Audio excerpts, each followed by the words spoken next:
I would now like to take the opportunity to introduce Kiwanis International President Designate Art Riley. He has a message for our district this evening. Thank you very much, Governor-elect Kurt. It's an honor and a pleasure to be with you. It's a pleasure to bring you greetings from the International Board on behalf of all the board and all of the officers of Kiwanis International. I'd like to really extend my personal congratulations for 100 years of great service to the Nebraska-Iowa children. 100 years of service is certainly something to be recognized. It is something to celebrate. And as I've been actually outlined already this evening, it's time now to plan for the next 100 years.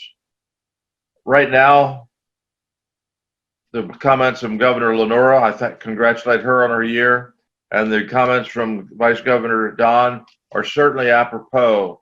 And I ask you to heed and listen to your leaders in the Nebraska-Iowa district because they have a great vision for the next 100 years of Nebraska-Iowa. I would like to thank each of you for being a Kiwanian.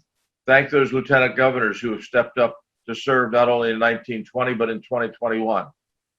Right now, we are beginning a transformation of Kiwanis that is going to bring new excitement, a new energy level to Kiwanis.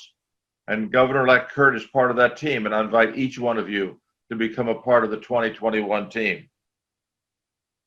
Right now, as an example of that inspiration and that energy, right now we have about 80 Kiwanians working on various committees at the international level to improve Kiwanis, to grow Kiwanis, and many other aspects, which I'm going to go into in a minute. But right now, you can be a part of that 2021 team, and the 2021 team is going to be focused on a couple of different areas. First of all, it's going to be focused on growth.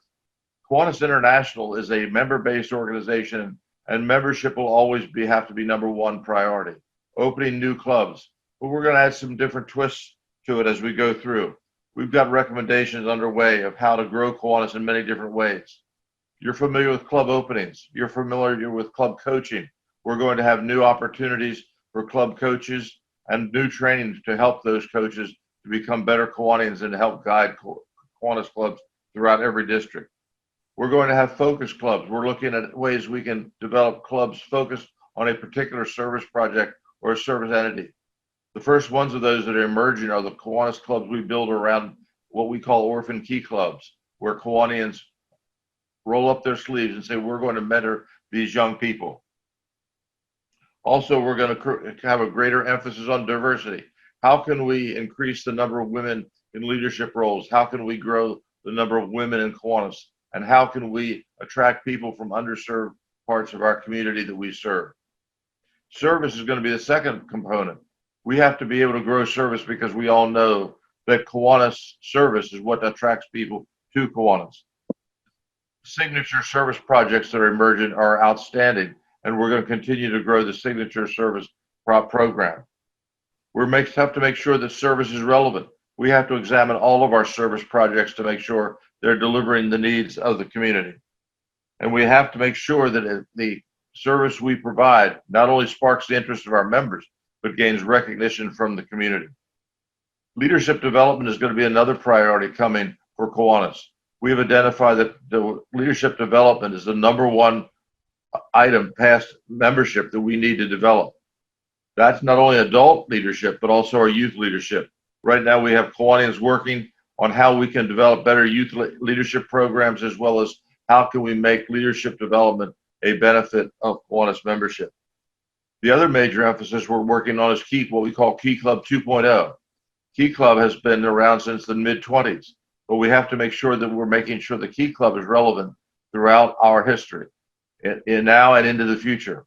The Key Clubbers that we have are our golden crown, and we have to make sure that we provide mentoring opportunities, leadership opportunities for the brightest of these youth, which are the brightest of the youth in our country.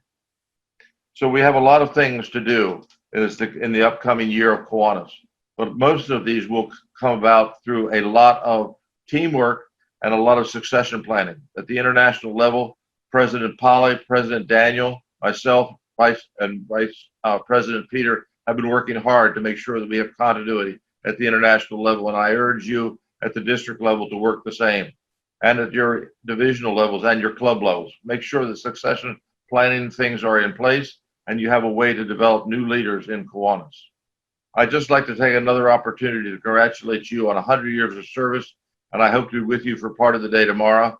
I'm going to have to bow out for the rest of this evening because I have other appearances in the Philippines and other places to do this evening. So I proudly congratulate you on a great virtual convention, a great kickoff, and I look forward to a great weekend. And congratulations again on your 100th anniversary from all of your Kiwanis friends. Thank you and have a great evening.